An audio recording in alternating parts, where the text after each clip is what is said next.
Imagina vivir en un mundo donde la información nunca se detiene, donde cada vez que desbloqueas tu teléfono, desplazas tu feed o enciendes las noticias, una nueva avalancha de datos, opiniones e ideas irrumpe en tu mente.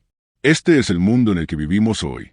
El verdadero desafío ya no es encontrar información, es decidir en qué creer. Y, sin embargo, en medio de toda esta incertidumbre, la mayoría de nosotros nos aferramos obstinadamente a nuestras creencias. Luchamos por demostrar que tenemos razón, incluso cuando la evidencia sugiere que podríamos estar equivocados. Discutimos, nos defendemos, silenciamos las voces que nos desafían. Pero, ¿y si el verdadero poder no viniera de la certeza, sino de volver a pensar? En Piensa otra vez, el psicólogo organizacional Adam Grant nos lleva en un viaje para explorar una de las habilidades más subestimadas de nuestro tiempo: la capacidad de cuestionar lo que sabemos, de soltar viejas suposiciones y de reconsiderar. No se trata de dudar de ti mismo eternamente. Se trata de abordar la vida con curiosidad y humildad y de reconocer que la disposición a cambiar de opinión no es una debilidad, es tu mayor fortaleza. Piénsalo de esta manera. Incluso si pasaras toda tu vida aprendiendo, apenas rasparías la superficie de todo lo que hay por saber. Aceptar esta verdad no nos hace más pequeños, nos hace más sabios. Porque, una vez que admitimos que no lo sabemos todo, abrimos la puerta a aprender más, a descubrir más y a crecer de formas que nunca imaginamos. Así que, mientras escuchas este resumen, te invito a hacer algo más que solo escuchar las ideas de Adam Grant. Pruébatelas. Cuestiona tus propias creencias, desafía tus suposiciones y observa qué sucede cuando te atreves a repensar. Porque en un mundo que cambia cada día, la capacidad de reconsiderar podría ser la habilidad más valiosa que jamás tendrás. Un predicador, un fiscal, un político y un científico entran en tu mente. Vivimos en una era desbordada de información. Todo lo que quieras saber está a un clic de distancia. Y la mayor parte del tiempo, parece que los datos nos llueven más rápido de lo que podemos procesarlos. Esta constante inundación de conocimiento plantea una pregunta importante: ¿cómo deberíamos pensar sobre nuestras propias creencias? Tomemos a Plutón, por ejemplo. Durante décadas, los libros escolares lo enseñaron con orgullo como el 9º planeta de nuestro sistema solar. Luego, surgieron nuevas investigaciones. Los científicos debatieron, sopesaron la evidencia y eventualmente llegaron a una conclusión diferente. Plutón fue reclasificado, ya no se cuenta entre los planetas. Lo que una vez se sintió como un hecho innegable fue reformado por nuevos descubrimientos. Así funciona el conocimiento. Evoluciona. Cuando enfrentamos dudas en la vida, a menudo buscamos una segunda opinión. Si un médico nos diagnostica una enfermedad, no dudamos en consultar a otro. Sin embargo, cuando se trata de nuestras propias opiniones, la objetividad se vuelve más difícil. Preferimos creer que tenemos razón, antes que confrontar la incómoda posibilidad de estar equivocados. Para entender esto mejor, considera la historia de Stephen Greenspan, un hombre que fue víctima de una estafa financiera. Su hermana, Jane, y su amigo, Gary, un asesor financiero, habían estado invirtiendo en un fondo que prometía rendimientos inusualmente altos. Animado por su entusiasmo y su aparente éxito, Stephen decidió invertir 1/3 de los ahorros de su vida. Su amiga, Anna, le advirtió en su contra, intuyendo que algo no estaba bien. Pero Stephen ignoró su advertencia. Al principio, su cartera pareció crecer. Luego, de la noche a la mañana, todo se derrumbó. El llamado fondo resultó ser un esquema Ponzi, y Stephen perdió casi todo. Porque Stephen, un hombre inteligente, cayó en tal trampa. Todo se reduce a la mentalidad. Cada vez que discutimos ideas, tendemos a caer en uno de 3 modos: predicador, fiscal o político. En modo predicador, defendemos nuestras creencias como sagradas. Cuando alguien nos desafía, nos sentimos obligados a proteger y promover nuestras ideas a toda costa. En modo fiscal, nuestra misión cambia a probar que los demás están equivocados. Nos atrincheramos, convencidos de nuestra propia corrección, determinados a ganar la discusión. En modo político, buscamos aprobación. Adaptamos nuestras palabras y acciones para persuadir a los demás, no por la verdad, sino porque anhelamos validación y apoyo. El peligro de estas mentalidades es que rara vez dejan espacio para la autorreflexión. Olvidamos hacernos la pregunta más importante de todas: ¿y si estoy equivocado? En el caso de Stephen, Jane estaba en modo predicador, insistiendo en que el fondo era rentable. Anna cayó en modo fiscal, volviéndose sospechosa de las promesas demasiado buenas para ser verdad. Y Stephen, ansioso por ganarse la aprobación de Gary, pensaba como un político. Atrapado en estos roles mentales, tomó una desastrosa decisión financiera. Entonces, ¿cuál es la alternativa? La respuesta está en adoptar la mentalidad de un científico. A diferencia de los predicadores, fiscales o políticos, los científicos se acercan al mundo con curiosidad, no con certeza. Formulan hipótesis, pero no se aferran a ellas. Actualizan sus creencias a medida que surge nueva evidencia. Su enfoque no está en tener razón, sino en descubrir que es verdadero. Eso no significa que los científicos sean inmunes. Ellos también pueden caer en defender, atacar o persuadir. Pero su propósito principal es diferente. En su mejor momento, nos recuerdan que no confiemos ciegamente en nuestras ideas, que no desechemos a los demás demasiado rápido, sino que permanezcamos abiertos, humildes y guiados por la evidencia. Mucha gente asume que la inteligencia garantiza buenas decisiones. En realidad, puede hacer lo contrario. La investigación muestra que las personas con CI más alto a menudo son más propensas a los estereotipos, porque sus cerebros son mejores para detectar patrones, incluso cuando esos patrones no existen.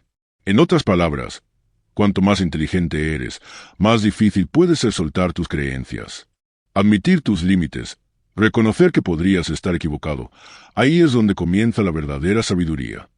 Bailando con adversarios. La mayoría de la gente piensa en el debate como una lucha entre el bien y el mal, un concurso donde una persona debe ganar y la otra debe perder. Pero eso no es lo que el debate es realmente. En un debate formal, el objetivo real no es aplastar a tu oponente, sino abrir las mentes de la audiencia, darles razones para considerar una perspectiva que quizás no habían contemplado antes. Después de todo, una audiencia a menudo llega con opiniones ya formadas, y el desafío es animarlos a repensar.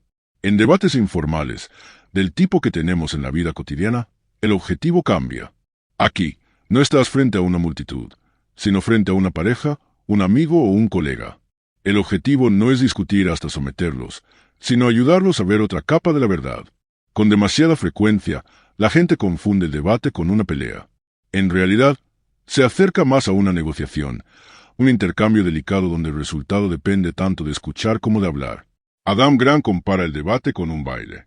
Imagina a dos parejas moviéndose por la pista. Si uno insiste en llevar de manera agresiva, el baile se desmorona. Pero si ambos marcan los pasos, ajustándose al ritmo del otro, la performance fluye suavemente. El debate, como el baile, no se trata de dominación. Se trata de coordinación, equilibrio y respeto mutuo. La investigación destaca esta diferencia. En un estudio, se comparó a un negociador novato con un experto. El novato llegó preparado con una larga lista de razones, amontonando argumentos para probar un punto. Pero el experto ofreció muchos menos. ¿Por qué? Porque cada argumento que das es como entregarle a tu pareja un hilo para tirar. Si encuentran incluso un argumento débil, pueden hablar de él, desenredando el resto con facilidad. Cuantas más razones arrojes, más fácil se le vuelve a la otra persona descartarte por completo. Los expertos toman otra ruta.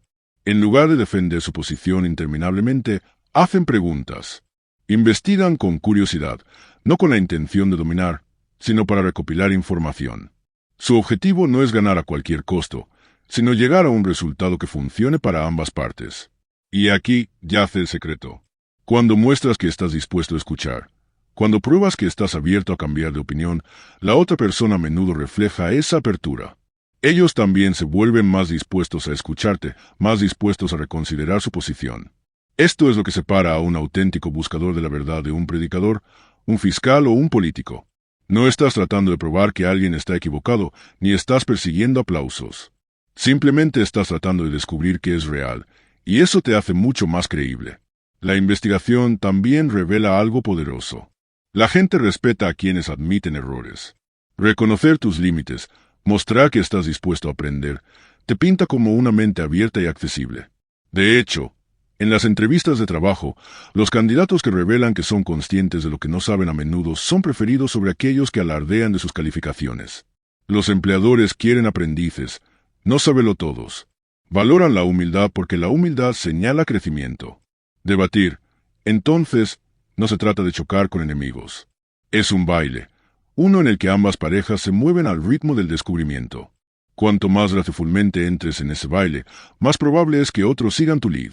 Conversaciones cargadas. ¿Alguna vez te has encontrado atrapado en una discusión acalorada? Tal vez sobre política, cambio climático o la pena de muerte. Este tipo de conversaciones pueden volverse explosivas rápidamente. Las voces se elevan, los temperamentos se encienden y, antes de darte cuenta, ambos bandos dejan de escuchar por completo. Se siente menos como un diálogo y más como dos muros chocando el uno contra el otro. Esto sucede porque cuando escuchamos una opinión opuesta, instintivamente resistimos la idea de reconsiderar la nuestra. Nos aferramos a la creencia de que tenemos razón y el otro lado está equivocado. Esa terquedad certera es lo que alimenta la polarización. La polarización es simplemente la profunda división que se forma cuando dos creencias opuestas se enfrentan sin estar dispuestas a ceder. En el corazón de esta división yace algo que los psicólogos llaman sesgo binario. A nuestros cerebros les gusta simplificar problemas complejos en categorías ordenadas, a menudo en extremos, sí o no, a favor o en contra. Tomemos el aborto, por ejemplo. Un tema lleno de matices morales, médicos y sociales a menudo se reduce a dos campos rígidos, pro o anti. Pero la realidad rara vez es así de simple. La solución está en abrazar la complejidad. Cuando reconocemos que cada issue tiene múltiples capas, múltiples perspectivas y múltiples posibilidades, comenzamos a pensar con más humildad. De repente, notamos cuánto no sabemos. Nos damos cuenta de que hay ángulos que nunca consideramos, información que pasamos por alto y preguntas que nunca hicimos. Esta humildad no debilita nuestra posición. La enriquece.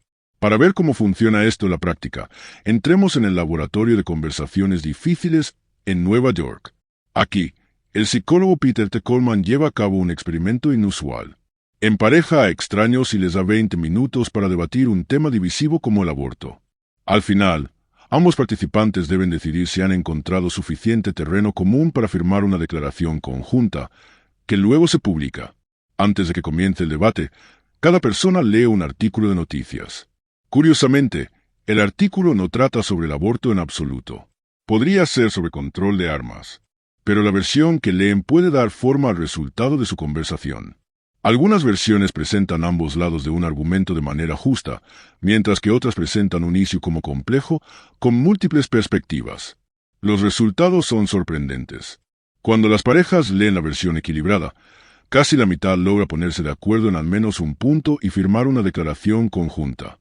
Pero cuando las parejas leen la versión más compleja, el número de acuerdos se disparó dramáticamente, acercándose al 100%. La conclusión es clara. La complejidad invita a la cooperación. Cuando se les recuerda a las personas que los issues rara vez son blanco o negro, se vuelven más abiertas, más reflexivas y más dispuestas a encontrar un terreno común. Esta lección es vital en el mundo de hoy, donde la información nos inunda desde todas las direcciones.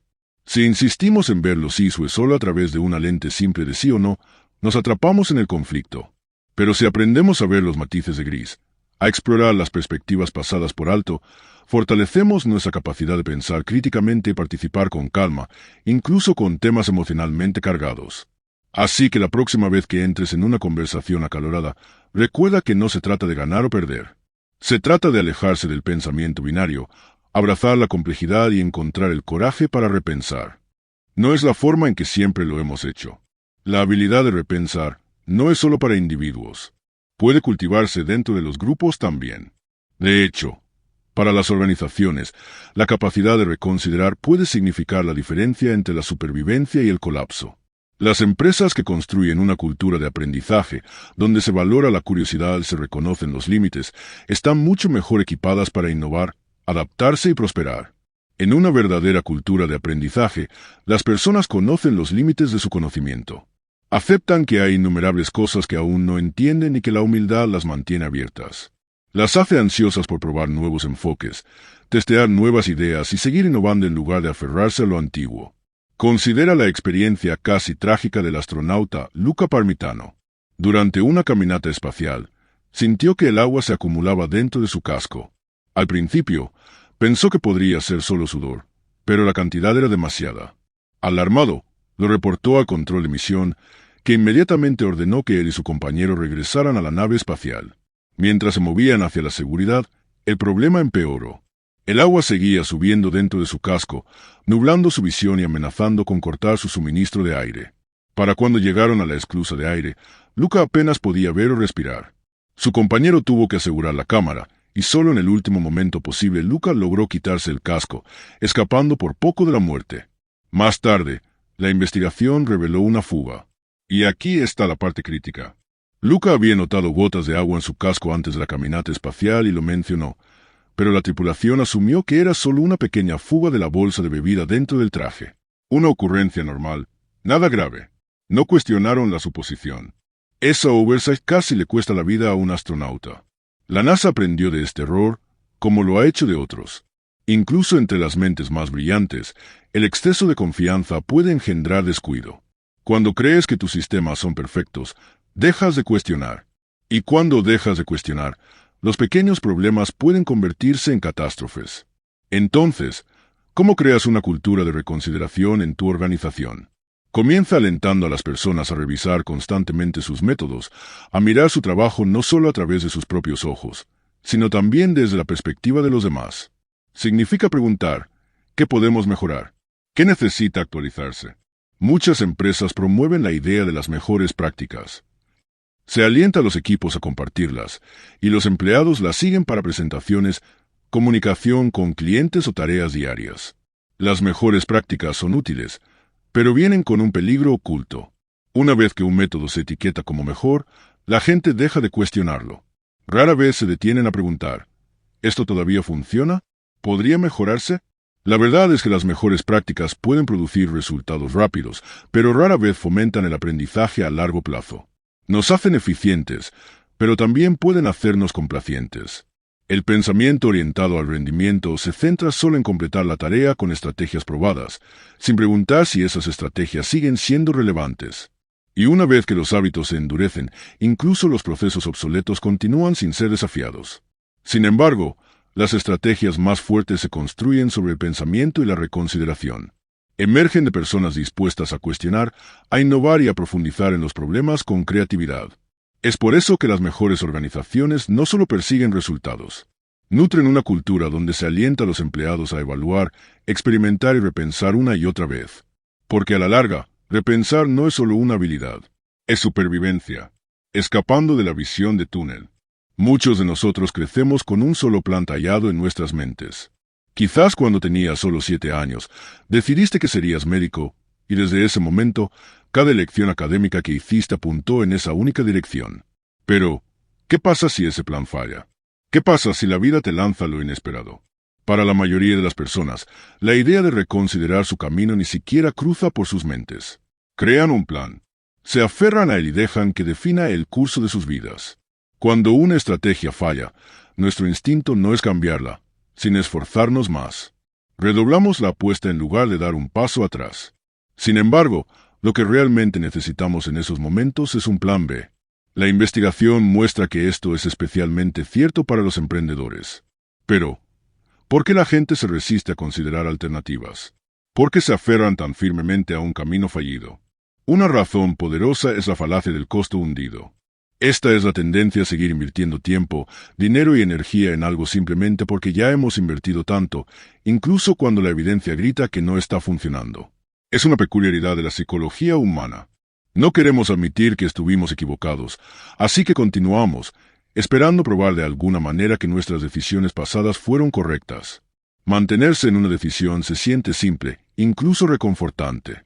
Con el tiempo, puede convertirse en parte de nuestra identidad. Imagina a un estudiante universitario que elige especializarse en inglés porque le encanta leer, pero pronto se da cuenta de que no tiene una pasión real por la escritura. En lugar de cambiar de carrera, sigue adelante, con miedo a cambiar el rumbo. Ya se comprometió, así que sigue adelante, aunque el camino ya no le emociona. Pero aquí está la verdad. No tienes que terminar algo solo porque lo empezaste. Se te permite pivotar. Se te permite elegir de nuevo. Cuanto más abierto permanezcas a nuevas posibilidades, más crecimiento invitas a tu vida. Sin embargo, muchas personas nunca se dan esa oportunidad. Se encierran en elecciones hechas años atrás, ignorando la persona en la que se han convertido desde entonces. Es importante reconsiderar tus planes y compromisos regularmente. Lo que querías hace 10 años puede que ya no se ajuste a quien eres hoy. No dejes que los costos hundidos te atrapen en una vida que ya no disfrutas. Los estudiantes a menudo caen en este ciclo, planeando su presente en base a una carrera que imaginaron a los 20, solo para encontrarse profundamente insatisfechos a los 30. El resultado es frustración, agotamiento y una sensación de estar estancado. La lección aquí es simple. No tengas miedo de soltar. No tengas miedo de probar algo nuevo, especialmente cuando se trata de carreras. La flexibilidad puede ser tu mayor fortaleza. Podrías descubrir más tarde en la vida que sobresales en algo que nunca consideraste antes. Y si una estrategia no funciona, ya sea una ruta de estudio, una idea de negocio o incluso un trabajo, siempre puedes cambiarla. No estás obligado a las elecciones que ya no te sirven. Escapar de la visión de túnel no significa abandonar la disciplina. Significa liberarte de la ilusión de que solo hay un camino hacia el éxito. El coraje de repensar, de pivotar y de comenzar de nuevo. Eso es lo que mantiene vivo el crecimiento. Conclusión. En esencia, Piensa otra vez es un libro sobre humildad, curiosidad y coraje. Nos recuerda que la mayor fortaleza no está en siempre tener la razón, sino en estar dispuesto a cuestionarnos a nosotros mismos, a soltar la certeza y a reconsiderar lo que sabemos. Hemos visto cómo nuestras mentes a menudo caen en los roles de predicador, fiscal o político, defendiendo, atacando, persuadiendo, sin nunca pausar para reflexionar. Hemos aprendido cómo los debates pueden ser más como bailes, donde escuchar importa más que ganar. Hemos descubierto el peligro del sesgo binario, donde reducimos sus complejos en casillas de sí o no, y el poder que viene de abrazar el matiz y la complejidad. Hemos explorado cómo las organizaciones prosperan cuando construyen una cultura de aprendizaje, y cómo los individuos crecen cuando resisten la visión de túnel, se liberan de los costos hundidos y permanecen abiertos al cambio. La lección es clara. La inteligencia por sí sola no es suficiente. Lo que realmente define la sabiduría es la capacidad de desaprender, de reaprender y de actualizar nuestras creencias a medida que el mundo se despliega. Las personas más fuertes y las organizaciones más exitosas no son aquellas que se aferran con más fuerza a sus ideas, sino aquellas que se adaptan, cuestionan y mantienen sus mentes abiertas a la posibilidad. Reconsiderar no es debilidad, es resiliencia. Es el coraje de decir, podría estar equivocado, pero estoy dispuesto a aprender que es lo correcto. Y en un mundo que cambia constantemente, esa mentalidad no solo es útil, es esencial. Gracias por escuchar este resumen de Piensa otra vez. El poder de saber lo que no sabes de Adam Grant.